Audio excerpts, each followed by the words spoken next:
Thank you, Mr. Chairman. Since you bring it up, why don't we just start there? Dr. Verma, I wasn't sure I understood your answer to Senator Moody a moment ago. Do you think that men can get pregnant? I hesitated there because I wasn't sure where the conversation was going or what the goal was. I mean, I do take care of patients with different identities. I take care of many women. I take care of people with different identities. And so that's where I paused. I think, yeah, I wasn't sure where you were going with that. Well, the goal is just the truth. So can men get pregnant? Again, the reason I paused there is I'm not really sure what the goal of the question is. The goal is just to establish a biological reality. You just said a moment ago that science and evidence should control, not politics. Absolutely. So let's just test that proposition. Can men get pregnant? I take care of people with many identities, but can men get pregnant? Many women that can get pregnant. I do take care of people that don't identify as women. That Can men get pregnant? Again, as I'm saying, Let me just remind you what you testified to a moment ago. Science and evidence should control, not politics. So can men get pregnant? You're a doctor, I think. Science and evidence should guide medicine. Do science and evidence tell us that men can get pregnant? Biological men, can they get pregnant? I also think yes/no questions like this are a political tool. And no, yes/no questions are about the truth, doctor. Let's not make a mockery of this proceeding. This is about science and evidence, and I'm asking you.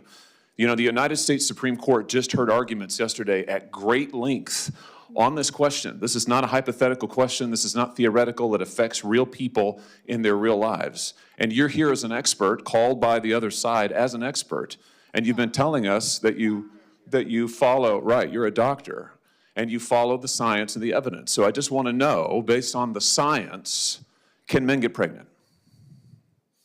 That's a yes or no question. It really is, I think. I think you're trying to reduce the complexity of a lot. I'm not. I'm trying to get, it's not complex. I'm trying to get to an answer, and I'm trying to test, frankly, your veracity as a medical professional and as a scientist. Can men get pregnant?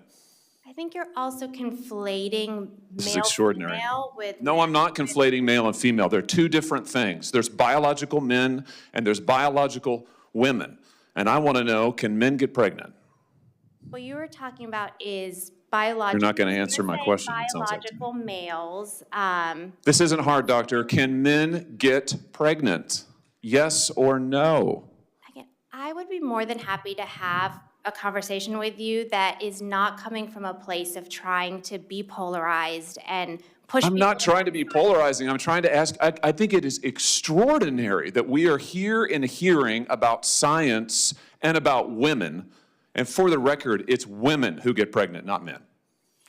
We are here about the safety of women and science that shows that this abortion drug causes adverse health events in 11% of cases. That's 22 times greater than the FDA label, another fact you haven't acknowledged, and yet you won't even acknowledge the basic reality that biological men don't get pregnant. There's a difference between biological men and biological women. I don't know how we can take you seriously and your claims to be a person of science if you won't level with this on this basic issue. I thought we were past all of this, frankly. I can't believe we're still here talking about this. I am a person of science, and I'm also someone here who's here to represent the complex experiences of my patients, and I don't think polarized language or questions serve that goal. I don't think they serve the American people. It is not polarizing to say that there is a scientific difference between men and women, and I want this to be clear and for the record. It is not polarizing to say that women are a biological reality and should be treated and protected as such.